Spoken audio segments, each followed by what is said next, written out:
can CPS use past allegation in a current CPS case to be used against you? Generally speaking, they should not be able to use the past conduct as a basis to show that it's relevant to the current conduct. However, if it's a reoccurring thing, yes, it can be somewhat relevant. But oftentimes what CPS will utilize is that if you have any type of history with CPS and you have a irrelevant case, they will bring up that history and say that history is relevant to a current case.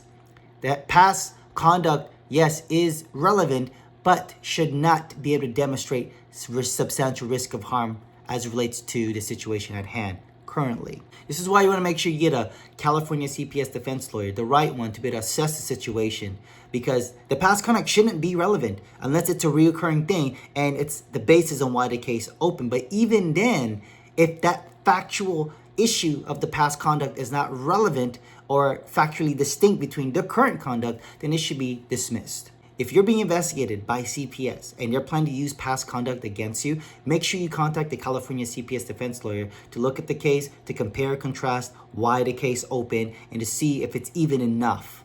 Because if the only allegation that they're using is past conduct, but they got multiple calls and they had no other basis to open up a case besides that past conduct which led to a case, but you successfully reunified, be on the lookout. You may be targeted and your case may lead to a petition being filed. But hiring the right CPS defense lawyer is going to fight and guide you and have you get through this.